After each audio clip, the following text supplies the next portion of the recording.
कहानी शुरू होती है हमारे एमसी से, जो हॉस्पिटल के इमरजेंसी रूम में अपनी जिंदगी के लिए लड़ रहा होता है।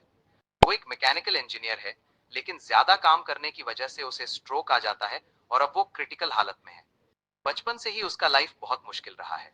उसके माँ बाप उसके पैदा होने के कुछ समय बाद ही मर गए थे और वो एकदम अकेला रह गया था। ग्रेजुएशन के बाद उसने 20 साल एक कंपनी में काम किया, जहां उसे मिलती थी बस ट्रैश पे, मतलब बहुत कम पैसे। इतनी कठिन जिंदगी के बावजूद वो हमेशा सिंगल रहा, क्योंकि कोई लड़की एक ब्रोक और बेकार इंसान के साथ रहना नहीं चाहती थी। ये सब सोचकर एमसी डिसाइड करता है कि अब बहुत हो गया। वो लड़ना बंद कर देता है, आंखें बंद करता है और उसकी मौत हो जाती है। लेकिन जब वो दोबारा आंखें खोलता है तो खुद को एक लग्जोरियस रूम में पाता है, जहां हर तरफ चमचमाता खजाना पड़ा होता है। पहले उसे लगता है कि वो अभी भी हॉस्पिटल में है और डर जाता है, अब तो पूरी जिंदगी का बिल भरना पड़ेगा।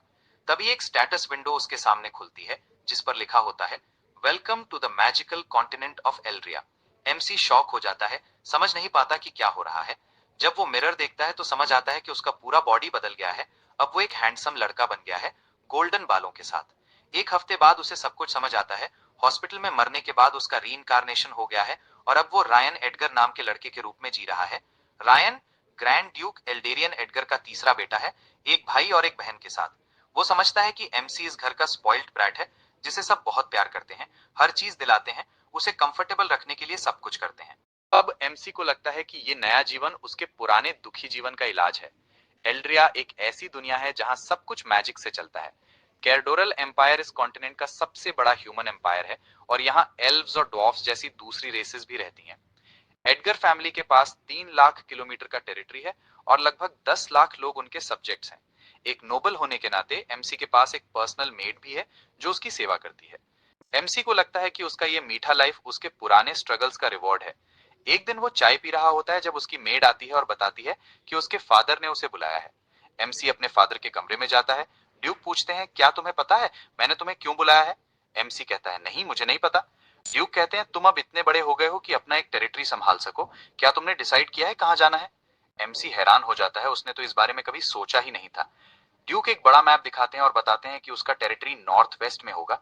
वो कहते हैं कि वहां मैजिशियन कम है, इसलिए एरिया सेफ है, लेकिन सबसे बड़ी समस्या है फूड प्रोडक्शन। ड्यूक कहते हैं, हमारी लैंड अभी सिक्योर है, लेकिन एम्पायर का फ्यूचर उतना अच्छा नहीं दिख रहा, क्योंकि कैरिडोरल एम्पायर में पॉलिटिकल करप्शन और लॉर्ड्स के बीच कॉन्फ्लिक्ट्स चल रहे हैं। एमसी अपने फैमिली के लिए कुछ करना चाहता है, क्योंकि रीइंकार्नेशन के बाद उसने सिर्फ केयर और लव देखा है। ड्यूक नोटिस करते हैं कि एमसी सोच में खो गया है और कहते हैं, इतना प्रेशर मत लो। एमसी पूछता है, अगर फूड की प्रॉब्लम सॉल्व हो जाए तो रीजन इंप्रूव होगा ना? ड्यूक कहते हैं, बेटा ये सिर्फ एंथुजियाज्म से नहीं होता, स्टेप बाय स्टेप सोल्यूशन चाहिए। उन्हें लगता है एमसी अभी बच्चा है और दुनिया नहीं समझता, लेकिन एमसी कॉन्फिडेंट है। उसके पास है ह्यूमन इंडस्ट्रियल रेवोल्यूशन का विजडम। वो मुस्कुराता है और कहता है, फादर फूड इशू मुझे छोड़ दीजिए। अब आती है आइसलिंग सिटी, जो अलेरियन के वेस्टर्न बॉर्डर पर है। नॉर्थ में ग्रैंड ड्यूक ऑफ सॉरेन, वेस्ट में एल्व्स का टेरिटरी और साउथ में समंदर है। तीन नेशंस के बीच होने की वजह से वहां लगातार वॉर होती रहती है। एक समय फर्टाइल जमीन थी, अब बैरन लैंड बन चुकी है। सिटी जाते समय एमसी सब पढ़ता है और समझता है कि इंडस्ट्रियल रेवोल्यूशन के लिए सबसे जरूरी चीज है लेबर फोर्स, और सिटी में यही नहीं है, तो उसे पॉपुलेशन बढ़ाने का तरीका ढूंढना पड़ेगा। उसे तब पता चलता है कि उसके पास एक स्पेशल एबिलिटी है, सिस्टम स्कैन। इससे वो किसी भी इंसान के स्टैट्स देख सकता है। वो अपनी फैमिली पर यूज करता है और समझ जाता है कि इस दुनिया के लोग कैसे हैं। एमसी डिसाइड करता है कि अपने टेरिटरी में टैलेंटेड लोगों को रिक्रूट करेगा। उसके साथ उसकी मेड लिया भी होती है, जिसे ड्यूक ने भेजा है उस पर नजर रखने के लिए। दूसरी तरफ सिटी लॉर्ड और एक मास्क आदमी बात कर रहे होते हैं। वो दोनों करप्ट हैं और सोच रहे हैं कि एमसी के आने पर क्या करना चाहिए। मास्क आदमी कहता है, अभी कुछ मत करो, मास्टर के ऑर्डर का वेट करो। वो लोग डरते हैं कि एमसी उनका टैक्स फ्रॉड पकड़ लेगा, लेकिन मास्क आदमी बोलता है, उसे अकाउंटिंग के बारे में कुछ नहीं पता। थोड़ी देर बाद एमसी और लिया सिटी के पास पहुंचते हैं। वो देखता है कि जमीन बहुत फर्टाइल है, लेकिन पॉपुलेशन कम होने की वजह से सूनी पड़ी है। एमसी मैप देखता है और सोचता है, अगर एक कैनाल बनाई जाए जो सदर्न सीपोर्ट से जुड़ जाए तो ये इलाका फिर से जिंदा हो जाएगा। तभी उसके साथ एक छोटी लड़की आती है, जो अपने पिता से कह रही होती है, पापा प्लीज गैम्बलिंग मत करो, ये पैसे मम्मी के इलाज के लिए हैं। लेकिन उसका पिता नहीं मानता और लड़की पर हाथ उठाने लगता है। एमसी उस व्यक्ति को एक पंच मारकर उड़ा देता है। लिया तुरंत दौड़कर आती है और कहती है, नेक्स्ट टाइम लड़ाई करने से पहले मुझे बता देना, मैं प्रोटेक्टिव गियर रेडी कर लूंगी। एमसी कहता है, वो तो इम्पल्सिव एक्ट था, टाइम ही नहीं मिला। फिर वो लड़की के पास जाता है, उसका नाम लिलियन होता है। एमसी सिस्टम से उसका स्टेटस चेक करता है और पता चलता है कि उसके पास एक स्पेशल फार्मिंग और हार्वेस्टिंग एट्रीब्यूट है। एमसी हैरान रह जाता है, सोचता है ये लड़की एग्रीकल्चर के लिए ब्लेसिंग है। वो डिसाइड करता है कि उसे अपने टेरिटरी में रिक्रूट करेगा। एमसी कहता है चलो मेरे कैरेज में बैठ जाओ, हम भी टाउन जा रहे हैं। लिलियन मना करती है, मैं गंदी हूँ, कैरेज खराब कर दूंगी। एमसी मुस्कुराता है और कहता है ये बस लकड़ी के तख्ते हैं, कोई खास चीज नहीं। और फिर वो पूछता है आखिर ये गैम्बलिंग डेंस चल कैसे रही हैं जब यहाँ के लोग गरीबी से तड़प रहे हैं। लिलियन बताती है कि पिछली फॉल में ग्रैंड ड्यूक ऑफ सॉरेन ने टाउन पर हमला किया था, जिससे कई सोल्जर्स मारे गए थे। लेकिन जैसे इतना काफी नहीं था, उसी के बाद स्प्रिंग में एक भयंकर फ्लड आया जिसने पूरी जमीन और फसलें बर्बाद कर दी। इससे वहां के लोगों की जिंदगी बहुत मुश्किल हो गई और एक वक्त का खाना भी जुटाना भी नामुमकिन सा हो गया। ये सुनकर एमसी टाउन की तरफ निकल पड़ता है। वो सोचता है कि अगर वो एक सेंसस कराए तो उसे पता चल जाएगा कि टाउन में कितने प्रोडक्टिव लोग बचे हैं। लेकिन उसका पहला कदम है लॉर्ड्स एस्टेट जाना, ताकि वो जान सके कि उसके पास डेवलपमेंट के लिए कितना कैश अवेलेबल है। एमसी लिलिन से पूछता है कि क्या उसे लॉर्ड्स एस्टेट का रास्ता पता है। वो जवाब देने वाली होती है कि तभी दूर से एक हॉर्समैन दिखाई देता है। वो आदमी घोड़े पर सवार होकर सब पर चिल्ला रहा होता है, रास्ते से हटो, तुम सब पेजेंट्स हो। वो एमसी के बहुत करीब आ जाता है और लगभग उसे कुचल देता, लेकिन लिया तुरंत उसे धक्का देकर बचा लेती है। वो घोड़े वाला आदमी अपने रास्ते चला जाता है, जबकि लिया गुस्से से भरी होती है। एमसी जल्दी से कहता है लिया उसे जाने दो, क्योंकि वो पहले ही उसे अपनी बिग मेलन से दबा चुकी होती है। लिया थोड़ा पीछे हटती है और पूछती है एमसी तुम ठीक तो हो। एमसी मुस्कुरा कर कहता है हाँ तुम्हारी वजह से। फिर वो लिलिन से पूछता है कि वो आदमी कौन था। लिलिन बताती है कि वो एडविन फैमिली का यंग मास्टर है। वो ये भी बताती है कि शहर के सारे कसिनोज उसी के फैमिली के हैं। एमसी ये सुनकर मुस्कुराता है, क्योंकि पूरे शहर के कसिनोज अगर उसी फैमिली के हैं तो इसका मतलब है वो लोग बहुत अमीर हैं। एमसी के लिए ये राहत की बात होती है, क्योंकि वो सोच रहा था कि अपने डेवलपमेंट फंड्स कहां से लाएगा। एस्टेट जाने की बजाय एमसी कहता है लिलियन मुझे कसिनो ले चलो। लिलिन तुरंत मना करती है, अगर आप वहां गए तो आपका सारा पैसा चला जाएगा। लेकिन एमसी उसे भरोसा दिलाता है रिलैक्स, कोई कसिनो मुझे नहीं हरा सकता। एमसी अंदर कदम रखते ही देखता है कि एक आदमी 10 गोल्ड कॉइन्स के लिए गिड़गिड़ा रहा है, कह रहा है कि वो पैसे वापस कमा लेगा। वहीं दूसरी तरफ कोई आदमी चिल्ला रहा है कि वो जीत गया है। एमसी ये सब देखकर घृणा महसूस करता है। उसे पता है कि जब तक कसीनो जैसी जगहें मौजूद हैं, लोग कभी मेहनत से काम नहीं करेंगे। लिलियन पूछती है एमसी क्या आप रेडी हैं एक्शन लेने के लिए? कसीनो पहले से ही सोल्जर से घिर चुका है। एमसी कहता है रुको, मैं उस बड़े मछली का इंतजार कर रहा हूँ। वो एक अटेंडेंट के पास जाता है जो पूछता है सर कौन सा गेम खेलना चाहेंगे? एमसी कहता है मुझे नहीं पता, बस कोई आसान गेम दिखा दो। अटेंडेंट मुस्कुराकर कहता है सर हमारे पास आपके लिए 2 फ्री चिप्स हैं, ट्राई योर लक। एमसी दोनों चिप्स फेंकता है और वो एक स्मॉल बॉक्स पर गिरते हैं। अटेंडेंट्स चीयर करते हैं, लेकिन अंदर से उनकी मंशा कुछ और होती है। असल में वो गेम है सिग्बो, जो ईस्ट एशिया में पॉपुलर कसिनो गेम है। डाइस के टोटल सम के हिसाब से रिजल्ट स्मॉल या बिग माना जाता है। दोनों के चांसेस बराबर होते हैं। थोड़ी देर बाद अटेंडेंट कहता है सॉरी सर आप हार गए। एमसी शांत आवाज में कहता है मुझे कोई फर्क नहीं पड़ा, मैं जा रहा हूँ, भूख लगी है। अटेंडेंट तुरंत रोकता है, सर आप नहीं जा सकते, पहले अपना उधार चुका दीजिए। एमसी हैरान होकर पूछता है कौन सा उधार? अटेंडेंट कहता है वो 2 चिप्स जो आपने यूज की, वो मैंने आपको उधार दी थी। एमसी याद दिलाता है तुमने खुद कहा था ऑन द हाउस। अटेंडेंट मुस्कुराता है और कहता है सर कसीनो में कुछ भी फ्री नहीं होता, हर चिप की कीमत 100 गोल्ड कॉइन्स है और सर्विस चार्ज मिलाकर आप हमें 250 गोल्ड कॉइन्स देने हैं। फिर वो घिनौनी मुस्कान के साथ कहता है अगर आपके पास पैसे नहीं है तो अपनी मेड को छोड़ जाइए। ये सुनते ही लिलियन भड़क जाती है, अपनी घटिया जुबान बंद रखो, तुम झूठे हो। वो एमसी की तरफ मुड़कर कहती है इनकी बातों पर भरोसा मत करो, हर चिप की असली कीमत सिर्फ 1 सिल्वर कॉइन है। अटेंडेंट गुस्से से भर जाता है और लिलियन पर चिल्लाता है तूने मेरी प्लान खराब कर दी, अब तुझे सिखाऊंगा। लेकिन इससे पहले कि वो कुछ कर पाता, एमसी उसे एक जोरदार पंच मारता है और वो उड़ जाता है। एमसी शांत खड़ा होता है और कहता है किसने तुझे बोलने की इजाजत दी? वो पीछे मुड़कर देखता है और बाकी लोग अब भी अपने गेम्स में डूबे हैं। लेकिन एमसी का ये एक्ट बिना नोटिस हुए नहीं जाता। आखिरकार वो बिग फिश जिसके इंतजार में एमसी था सामने आ जाता है। वो गुस्से से कहता है किसने हिम्मत की मेरे कसीनो में गड़बड़ करने की?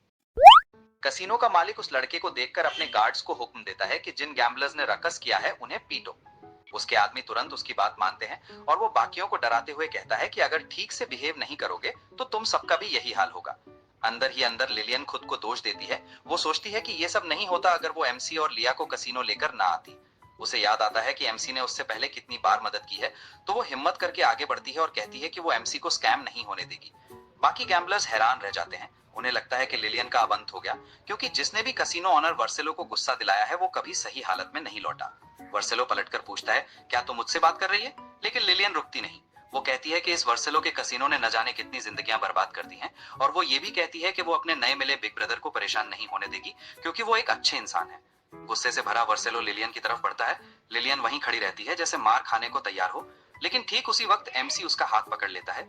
एमसी उसकी स्टैट स्कैन करता है और पता चलता है कि ये आदमी अंदर से बेहद घटिया है। उसकी लॉयल्टी सिर्फ 5 और स्पेशल एट्रीब्यूट्स हैं ब्लड, लस्ट और ब्रुटैलिटी।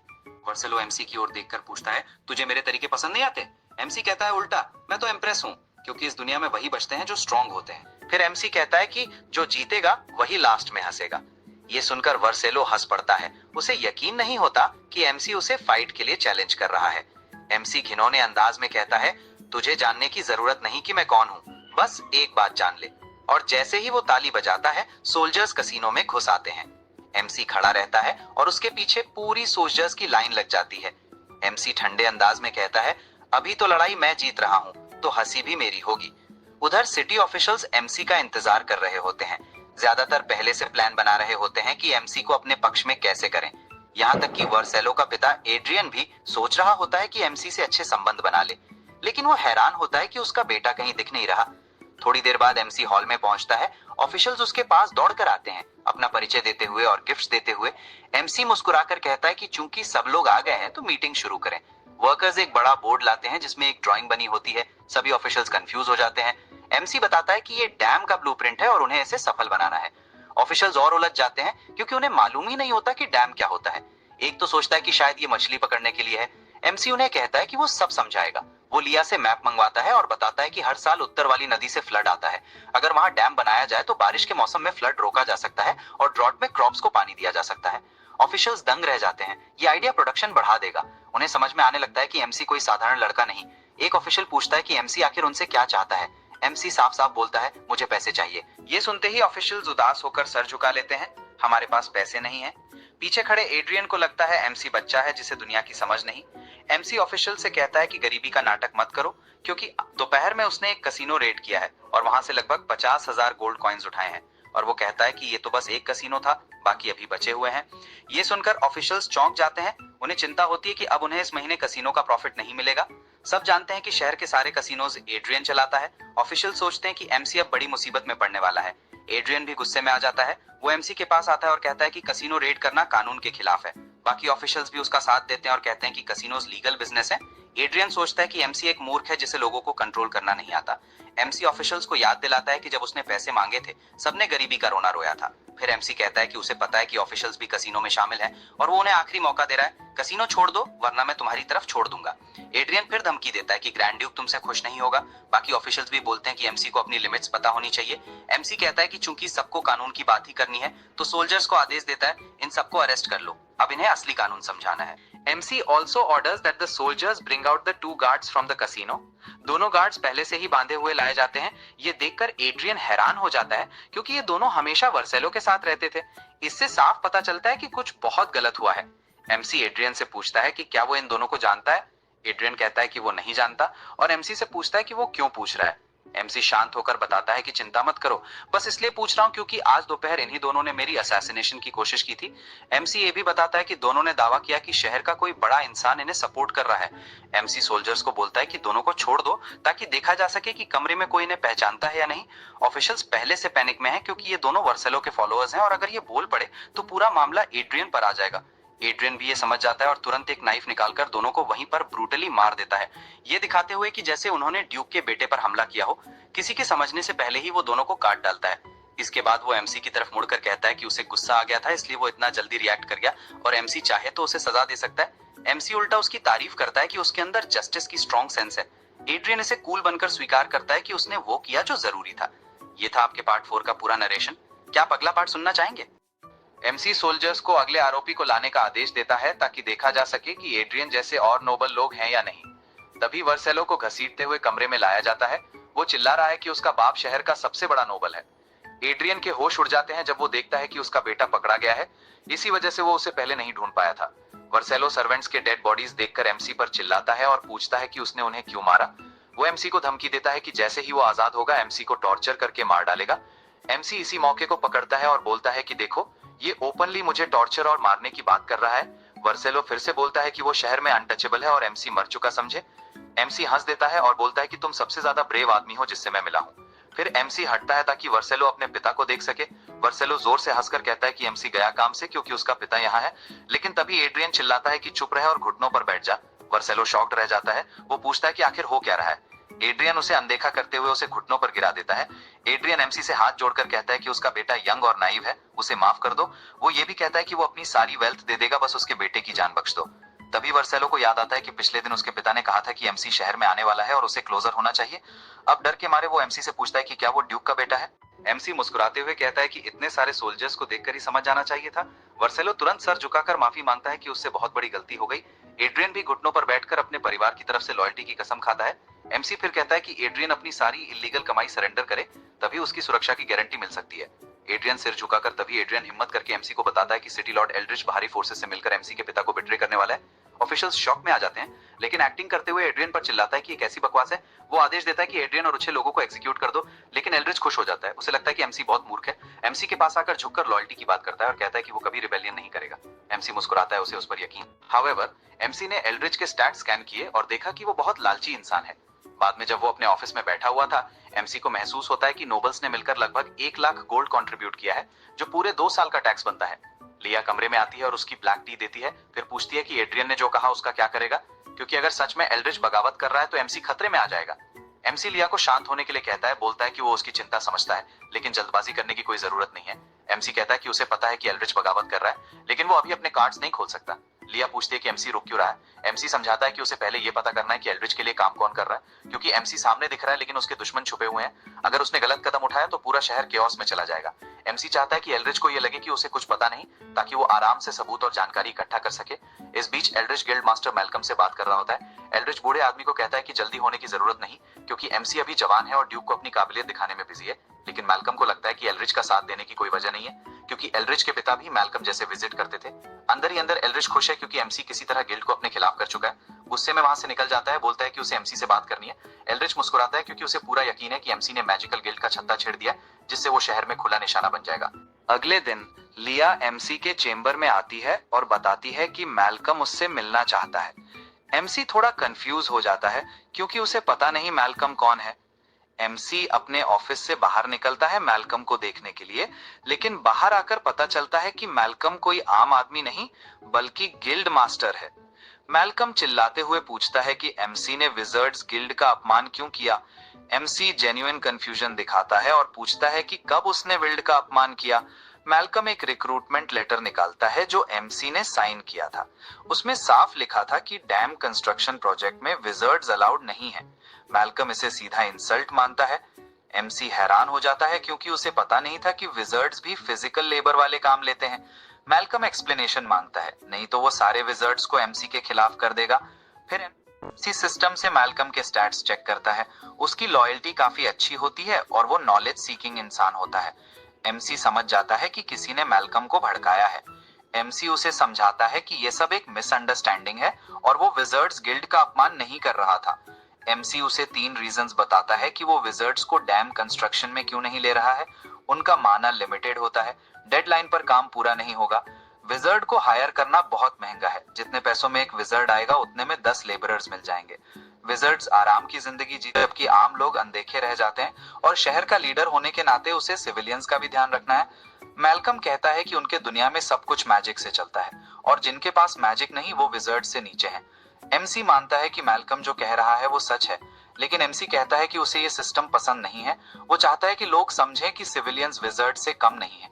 मैल्कम एमसी को धमकी देता है कि अपना स्टेटमेंट वापस लो वरना गिल्ड तुम्हारा दुश्मन बन जाएगी। एमसी गुस्से में उसे टोन सुधारने को कहता है, नहीं तो वो लिया को उसका गला काटने का ऑर्डर दे देगा। लिया तुरंत नाइफ मैल्कम की गर्दन पर रख देती है। मैल्कम डर जाता है और पूछता है कि एमसी क्या कर रहा है। एमसी बताता है कि ये कोई मजाक नहीं है, क्योंकि इस बारे में कानून मौजूद है। अगर मैल्कम एमसी को परेशान करेगा तो वो उसे मरवा सकता है और कोर्ट उससे ज्यादा एमसी का साथ देगा। मैल्कम फाइनली डरकर हाथ जोड़ देता है और अपनी जान की भीख मांगता है। एमसी नोटिस करता है कि इतनी खतरनाक सिचुएशन के बावजूद मैल्कम की लॉयल्टी कम नहीं हुई। एमसी समझ जाता है कि मैल्कम सिर्फ इस्तेमाल हुआ है, बुरा इंसान नहीं है।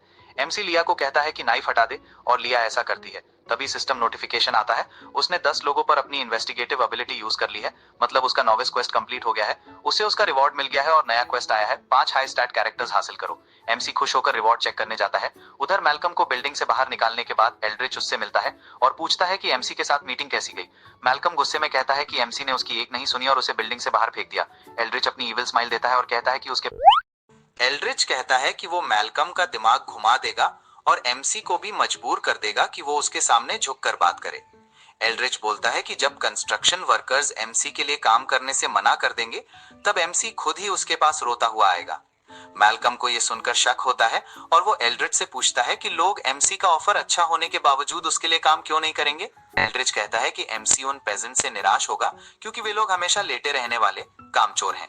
मैल्कम पहले एल्ड्रिच का ऑफर ठुकरा देता है, कहता है कि उसे बस एमसी के विजर्ड्स को हायर ना करने वाली बात से दिक्कत थी, बाकी वो एमसी की प्लान को खराब करने में इंटरेस्ट नहीं रखता। पर एल्ड्रिच बार बार पेजेंट्स को बेकार लोग बोलकर मैल्कम का माइंड बदल देता है। मैल्कम मान जाता है कि ठीक है, एक बार आइडिया ट्राई कर लेते हैं। थोड़ी देर बाद लोगों को डैम कंस्ट्रक्शन का एप्लीकेशन नोटिस बोर्ड पर दिखता है, बेनिफिट्स रोज 3 मील्स, रोज की पेमेंट दिन के एंड में, पेमेंट कभी लेट नहीं होगी, सबके साथ बराबरी का व्यवहार होगा। लोग शॉक हो जाते हैं, सोचते हैं ये ऑफर सच होने के लिए बहुत ही अच्छा है। उनका भरोसा नहीं बन रहा क्योंकि नोबल्स ने हमेशा उन्हें लूटा है। सब लोग बुरा भला बोल रहे होते हैं, तभी लिलियन आती है और डांटती है कि एमसी के बारे में गलत मत बोलो। वो कहती है कि एमसी ने उसे भरोसा दिलाया है कि वो सबकी जिंदगी बेहतर करेगा। लोग हंसने लगते हैं, कहते हैं लिलियन बेकार बातें कर रही है। कुछ तो ये भी बोलते हैं कि शायद उसे एमसी पसंद है, इसीलिए उसका साइड ले रही है। लिलियन उनकी बात इग्नोर करती है और अटेंडेंट से कहती है कि वो और उसके पिता डैम प्रोजेक्ट के लिए अप्लाई करना चाहते हैं। अटेंडेंट उसका पिता को एक्सेप्ट कर लेता है, लेकिन लिलियन को रिजेक्ट कर देता है क्योंकि एमसी ने स्ट्रिक्टली कहा है कि 18 साल से कम उम्र के वालों को काम पर ना लिया जाए। अटेंडेंट लिलियन के पिता को बताता है, रोज 8 घंटे काम, 3 टाइम खाना, रोज के 10 कॉपर की पेमेंट दिन के एंड में। साथ ही कहता है कि नीचे हैंडप्रिंट लगा दो और कल कंस्ट्रक्शन साइट आ जाना। तो लिलियन अपने पिता से कहती है कि मेहनत से काम करना। उसके पिता उसे भरोसा दिलाते हैं कि वो जुआ कभी नहीं खेलेगा और एमसी को निराश नहीं करेगा। वो कहते हैं कि लिलियन घर पर माँ के साथ रहे क्योंकि माँ की तबीयत खराब है। अटेंडेंट पूछता है कि क्या सच में उसकी पत्नी बीमार है, और जब लिलियन के पिता कंफर्म करते हैं, अटेंडेंट बताता है कि एमसी ने ऑर्डर दिया है कि डैम पर काम करने वाले परिवार वर्कर क्वार्टर्स में टेम्परेरीली शिफ्ट हो सकते हैं। लिलियन के पिता इतना शॉक और इमोशनल हो जाते हैं कि रोते हुए जमीन पर बैठ जाते हैं। भीड़ की नजर बदल जाती है, सबको लगता है कि शायद एमसी सच में अच्छा है और पहली बार उन्हें कोई नोबल इंसान की तरह ट्रीट कर रहा है। कुछ ही देर में लंबी लाइन लग जाती है प्रोजेक्ट के लिए अप्लाई करने की। उधर अपने चेंबर में सिस्टम एमसी को बताता है कि उसे रिवॉर्ड में लिथियम आयन फॉस्फेट बैटरी का ब्लूप्रिंट मिला है। एमसी परेशान है क्योंकि जनरेटर ही नहीं है, बैटरी का क्या करेगा। वो सोचता है क्या सिस्टम उससे उम्मीद कर रहा है कि बैटरी पकड़कर बिजली गिरने दे। साथ ही न्यू क्वेस्ट भी आया है, 5 हाई स्टैट कैरेक्टर्स ढूंढने का। एमसी सोच रहा था लिया को ट्रेन कर ले, लेकिन उसकी स्टैट्स पहले ही लगभग मैक्स हैं, इसलिए वो डिसाइड करता है कि शहर जाकर नए टैलेंट्स ढूंढेगा। थोड़ी देर बाद लिया आती है कि लिलियन मिलने आई है। लिलियन बताती है कि कंस्ट्रक्शन साइट पर हालत खराब है, लोग काम नहीं कर रहे, सब थके और अजीब महसूस कर रहे हैं।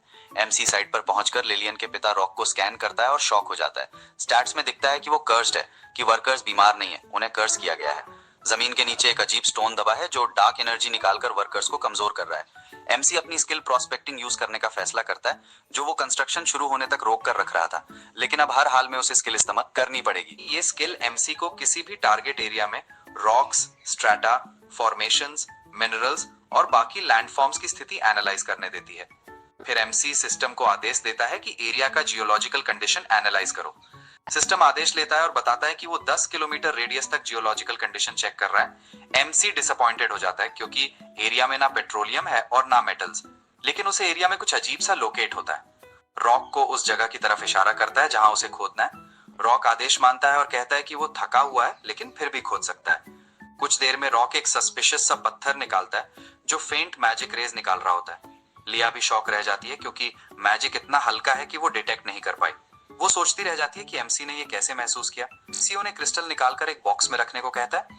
फिर एमसी लिया से पूछता है कि किसी पर कर्स होने पर, बीजीएम फेड आउट होने पर उसके साथ क्या किया जाता है। लिया बताती है कि वो लोग चर्च जाते हैं जहां प्रीस्ट कर्स हटाता है, या फिर विजर्ड्स गिल्ड के बड़े विजर्ड के पास जाते हैं। विजर्ड्स गिल्ड सुनकर एमसी की क्यूरियोसिटी बढ़ जाती है। वो लिलियन से कहता है कि अपने पिता को लेकर आओ क्योंकि उन्हें एक प्रीस्ट ढूंढना है। लिलियन घबरा जाती है और पूछती है कि क्या सच में कर्स्ड है।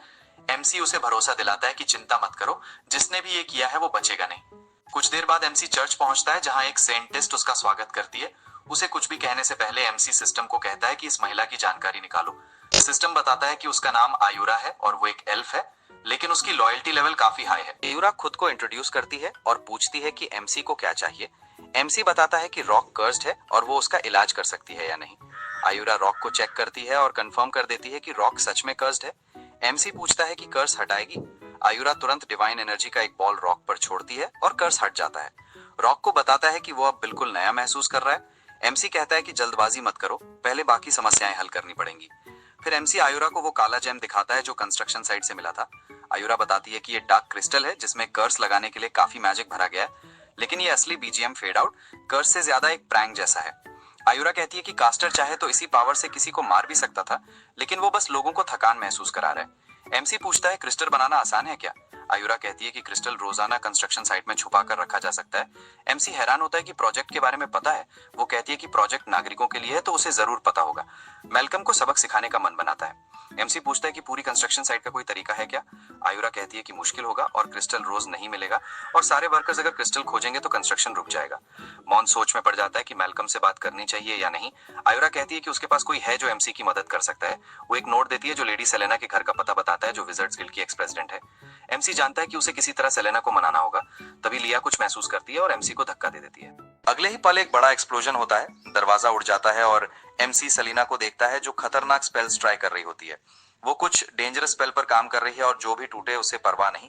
एमसी उसके पास रिक्वेस्ट लेकर जाता है, लेकिन सेलिना मना कर देती है। कहती है कि वो मैजिकल डिवाइसेस पर रिसर्च कर रही है। एमसी पूछता है कि क्या वो वॉन्ड्स बना रही है। सेलिना हंस पड़ती है और कहती है कि बकवास मत करो। लिया बीच में बोलती है कि सेलिना को एमसी से ऐसे बात नहीं करनी चाहिए। सेलिना लिया में इंटरेस्ट ले लेती है क्योंकि उसकी मैजिक अफिनिटी बहुत हाई होती है। वो अपना अप्रेंटिस बनने का प्रस्ताव देती है और कहती है कि काम होने के बाद वो एमसी की मदद करेगी। लिया गुस्से में आ जाती है, लेकिन एमसी ऐसे शांत करता है। एमसी पूछता है कि क्या टेबल पर जितने मैजिकल आइटम्स रखे हैं वो उसी ने बनाए हैं। सेलिना करती है हाँ, लेकिन वो सब फेलियर्स हैं। वो एमसी को बताती है कि वो एक ऐसा डिवाइस बनाना चाहती है जो उसकी पावरफुल इलेक्ट्रिक मैजिक स्टोर कर सके। इलेक्ट्रिक मैजिक सुनकर एमसी का दिमाग घूम जाता है।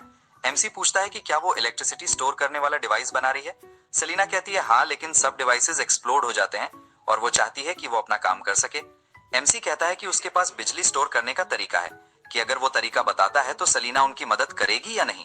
सेलिना कहती है कि अगर एमसी कामयाब हुआ तो वो मैल्कम को भी नियंत्रण में कर देगी और बाकी विजर्ड्स भी एमसी की बात सुनेंगे। लेकिन अगर एमसी फेल हुआ तो वो उसकी सुरक्षा की जिम्मेदार नहीं होगी।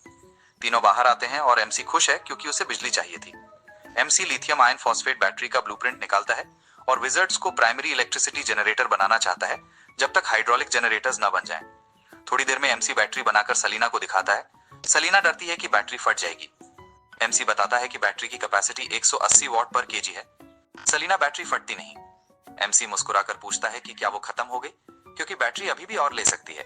सलीना ईगो में आकर और इलेक्ट्रिसिटी छोड़ती है, पर वो खुद बेहोश हो जाती है जबकि बैटरी सेफ रहती है। सलीना हैरान होती है कि बैटरी उसकी मैजिक स्टोर कर पाई। एमसी चेक करता है, बैटरी 87% चार्ज है। एमसी चौंक जाता है क्योंकि इतनी बिजली से 3000 किलोमीटर तक वाहन चल सकता है।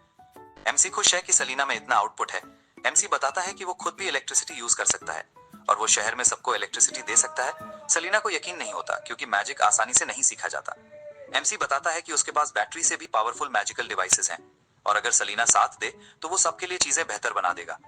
उधर मैल्कम अपने कमरे में आराम से बैठा एमसी के भीख मांगने का इंतजार कर रहा है। तभी सलीना कमरे में घुसती है और मैल्कम के होश उड़ जाते हैं।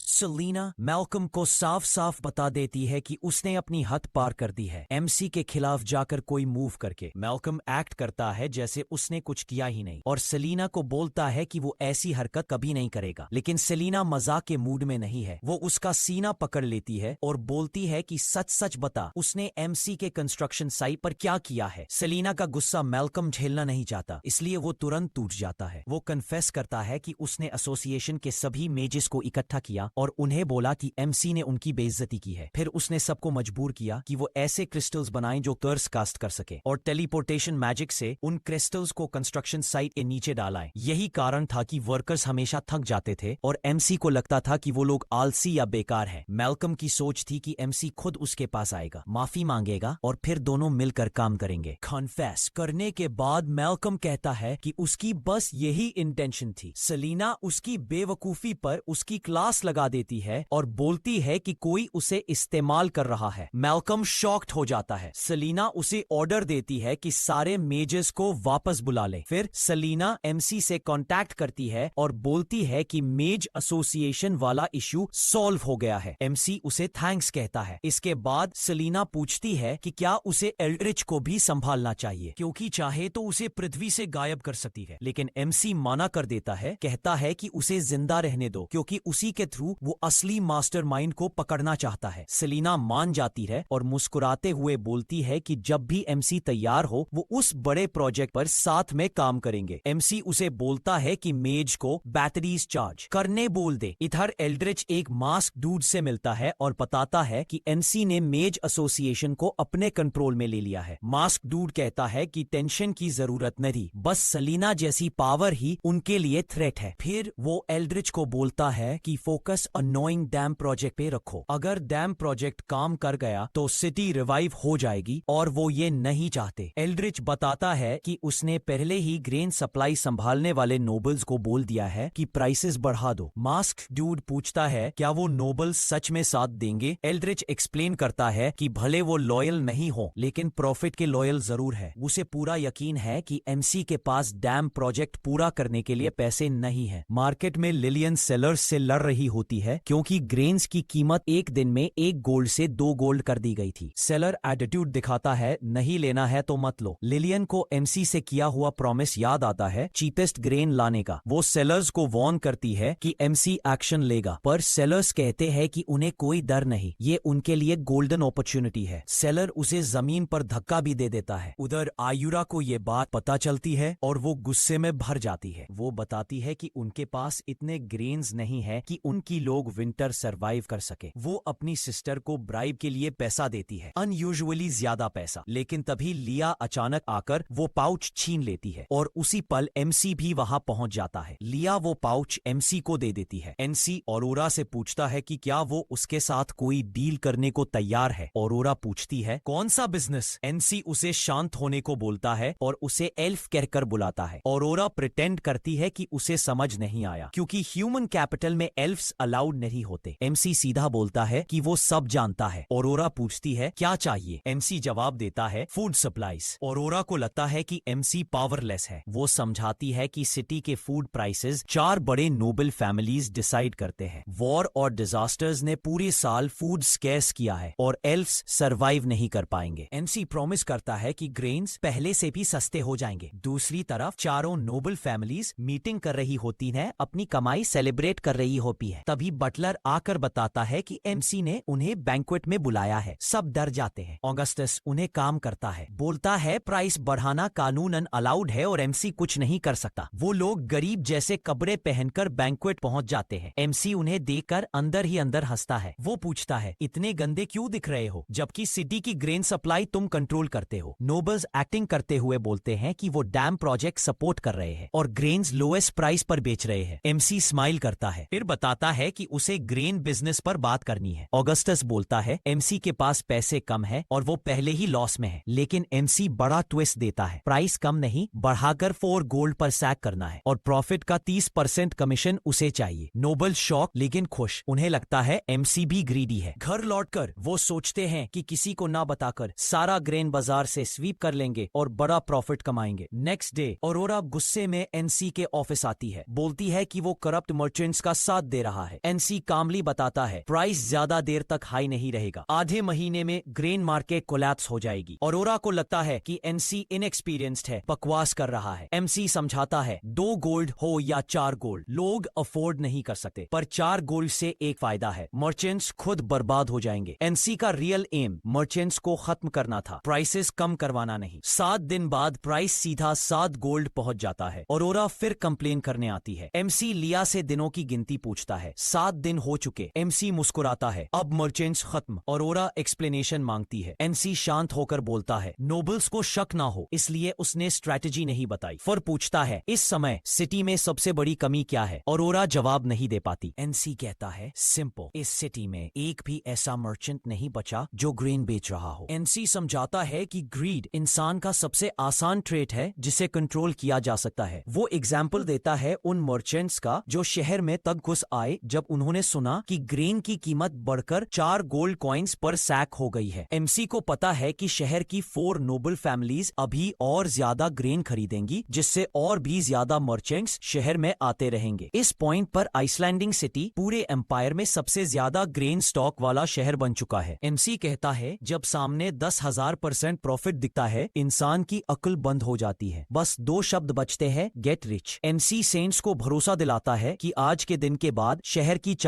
नोबल फैमिलीज खत्म हो जाएंगी। फिर एमसी एक नोट देता है लिया को, कहता है पूरे शहर में इसे फैलाओ। नोट में लिखा है कि अयूरा चर्च के रिजर्व ग्रेन को बेच रही है क्योंकि उसे एमसी के तरीके पसंद नहीं आए। एमसी कहता है कि ग्रेन की प्राइस 1 कॉइन पर बैग रखनी है। अयूरा हैरान हो जाती है। वो पूछती है, एमसी मुझे इतना ऑनर क्यों दे रहा है? एमसी मुस्कुराकर जवाब देता है, मेरे पास ग्रेन है ही नहीं, मैं बेच नहीं सकता। सेंट आर्ग्यू करती है कि उसके पास इतना ग्रेन नहीं है, वरना वो अपने लोगों के विंटर स्टॉक को ही बेच देगी। सेलिना बीच में बोलती है, तुम बहुत नाइव हो, एमसी की बात सुनो, जितनी देर करोगी उतना लॉस होगा। अयूरा जवाब देती है कि उसके लोग पैसे से ज्यादा ग्रेन को प्रायोरिटी देते हैं। एमसी आर्ग्यूमेंट से थक जाता है और कहता है, वही करो जो मैंने बोला है, ग्रेन कम नहीं होगा, बढ़ेगा। फिर एमसी सेलिना से कहता है कि उसे और मेज एसोसिएशन को सिटी सील करना है। सेलिना बोलती है, एक भी इंसान सिटी से बाहर नहीं जाएगा। थोड़ी देर बाद एमसी नोटिस करता है कि लिया थोड़ी टेंस है। वो पूछता है, क्या हुआ? लिया कहती है कि उसे डर है अगर मर्चेंट्स कुछ दिन होल्ड कर गए और अयूरा अपना सारा ग्रेन बेच दे। एमसी उसे समझाता है, स्कीम्स 2 तरह की होती हैं, सीक्रेट प्लॉट और open plan. Secret plan avoid किया जा सकता है, ओपन प्लान कोई अवॉइड नहीं कर सकता। एमसी कहता है, सिटी के मर्चेंट्स ग्रीड से अंधे हो चुके हैं, प्रॉफिट के चक्कर में वो सब बेच डालेंगे, लेकिन जब उन्हें लगेगा कि रातों रात ग्रेन की कीमत गिर जाएगी तो वो पैनिक में बेचने लगेंगे। कुछ देर बाद ऑगस्टस और बाकी नोबल्स को खबर मिलती है कि चर्च ग्रेन 1 गोल्ड कॉइन पर बैग बेच रहा है। सब घबरा जाते हैं। ऑगस्टस आखिर में कहता है, कुछ लोग चर्च में भेजो, जितना हो सके उतना ग्रेन खरीद लो। थोड़ी देर में चर्च के बाहर भीड़ उमड़ जाती है। अयूरा उन्हें शांत करती है, बल्क लोड है, पोप ने 10,000 बैग्स भेजे हैं। मर्चेंट्स यकीन नहीं करते लेकिन फिर भी खरीदने दौड़ते हैं। तभी सैनिक आकर कहते हैं कि ये तो फर्स्ट बैच है और कल और ग्रेन आएगा। मर्चेंट्स के पसीने छूट जाते हैं। अगर इतना ग्रेन है तो हमारा बिजनेस खत्म। एक मर्चेंट अपने खर्च निकालकर समझता है कि उसका एक बैग 95 सिल्वर कॉइन्स पड़ रहा है। वो पैनिक में अनाउंस करता है, 95 सिल्वर कॉइन्स पर बैग। फिर दूसरा चिल्लाता है, मैं 90 में बेच रहा हूँ। फिर तीसरा 80 सिल्वर कॉइन्स। पूरी मार्केट क्रैश हो जाती है। एमसी बैल्कनी पर खड़े होकर केओस देख रहा है। सेलिना कहती है, सब कुछ एग्जैक्टली वैसे ही हो रहा है जैसा तुमने कहा था। एमसी मुस्कुराता है, यही है ह्यूमन नेचर। सेलिना पूछती है, प्राइसेस 50 तक गिर जाएंगी? एमसी, तुम ग्रीडी मर्चेंट्स को अंडर एस्टिमेट कर रही हो। जब अगस्टस और उसका ग्रुप बेचना शुरू करेगा, ग्रेन पूरे शहर की सबसे सस्ती चीज बन जाएगी। अगस्टस को समझ आता है कि बाहर वाले मर्चेंट्स भी बेच रहे हैं, मतलब एमसी ने उन्हें फंसाया है। वो समझता है कि एमसी ने ही बड़ी कीमतों की खबर फैलाकर सारे टाउन से मर्चेंट्स को शहर बुलाया, फिर चर्च के नाम पर कीमत क्रैश कर दी। सब मर्चेंट्स लॉस में बेचने लगे। अगस्टस कहता है, एमसी ने हम पर बड़ा जाल फेंका है, लेकिन फिर वो प्लान देता है, हम ग्रेन रोक कर रखेंगे, जब लोग डेस्परेट होंगे हम हाई प्राइस में बेचेंगे। लेकिन तीनों नोबल्स आपस में धोखा देकर सीक्रेटली अपना ग्रेन बेचने लगते हैं। फिर ऑगस्टस भी धोखा देकर अपना ग्रेन बेच देता है। पूरी उनकी यूनिटी टूट जाती है। बाद में एमसी अयूरा को सैक्स दिखाता है और पूछता है, काफी है? अयूरा शॉक, जितना बेचते हैं उतना बढ़ कैसे रहा है? एमसी समझाता है, we sell it peak, we buy it lowest, profit infinite. उसी समय लिलियन आती है, सर प्राइसेस फिर गिर गई हैं, 3 बैग्स 1 गोल्ड कॉइन में मिल रहे हैं। एमसी अयूरा से कहता है, देखा मैंने बोला था। फिर एमसी पूछता है कि क्या वो डील पर बात करने को तैयार है और बताता है कि वो एल्वन ट्राइब की हर जरूरत पूरी कर सकता है, छोटी चीजों से लेकर लैंड तक। अयूरा कहती है कि यह फैसला एल्वन क्वीन लेगी। एमसी मीटिंग अरेंज करने को कहता है। अयूरा लेटर देती है येरिया को क्वीन तक पहुंचाने के लिए। एमसी खुश है, नोबल्स कुछ समय के लिए शांत हो जाएंगे। एमसी सोचता है कि उसके पास मेज गिल्ड और चर्च दोनों आ जाएंगे। अब एल्ड्रिच के पास सिर्फ मिलिट्री और टैक्सेस बचेंगे। एमसी मिलिट्री में घुसने का तरीका सोच रहा होता है, तभी लिया आती है और उसे रेस्ट करने को बोलती है। तभी एक आदमी दौड़ता हुआ आता है और सोल्जर्स की बदतमीजी की शिकायत करता है। एमसी उठकर उसकी बात सुनता है। दूसरी तरफ लिलियन सिटी से एल्विन लैंड्स के लिए सामान ले जा रही होती है। गेट पर सोल्जर्स कंटेनर्स तोड़ देते हैं और टोल फी मांगते हैं। लिलियन 1 कॉइन देती है, लेकिन सोल्जर कहता है, एमसी ने टोल बढ़ाकर 5 कॉइन्स कर दिया है। लिलियन शॉक, मेरे सारे सामान की कीमत 3 सिल्वर कॉइन्स है। सोल्जर धमकाता है, पे करो या वापस जाओ। लिलियन मजबूरी में 5 कॉइन्स दे देती है। गैरेज में एमसी अपनी आइडेंटिटी छुपाकर बैठा है। मर्चेंट एमसी की तारीफ करता है, एमसी ने हमारे लिए ग्रेन प्राइसेस गिराई। मैंने पैसा खोया पर पहली बार एक लीडर को लोगों की परवाह करते देखा। एमसी पूछता है, एडविन परिवार को जानते हो? मर्चेंट कहता है, सब जानते हैं। लोग सोचते हैं कि उनका पैसा कैसीनो से आता है, पर असली बिजनेस है ह्यूमन ट्रैफिकिंग। एमसी शॉक में भर जाता है, मैं पॉपुलेशन बढ़ाने की कोशिश कर रहा हूं और ये लोग इंसानों को बेच रहे हैं। एमसी समझ जाता है, पहला काम है गार्ड्स को कंट्रोल करना, वरना अंदर से केओस शुरू हो जाएगी। दूसरे गेट पर सोल्जर्स एक और टोल मांगते हैं। लिलियन गुस्से में चिल्लाती है, पहले सिर्फ एक टोल लगता था। सोल्जर बोलता है, ये बॉर्डर फोर्ट का टोल अलग है, इस बार टोल है एक गोल्ड कॉइन। लिलियन हिल जाती है। कैरेज से एमसी की आवाज आती है, पे कर दो। जैसे ही सोल्जर्स देखते हैं कि अंदर कोई बैठा है, वो इंस्पेक्शन की मांग करते हैं। एमसी उतर कर बोलता है, इंस्पेक्शन करो। सोल्जर एमसी की एलिगेंस देखकर कांप जाता है और धीमी आवाज में पूछता है, आप कौन? इस वीडियो में इतना ही। अगर इसका नेक्स्ट पार्ट चाहिए तो इस वीडियो पर अच्छा रिस्पॉन्स दिखाना, तो ही आएगा, वरना नहीं आएगा।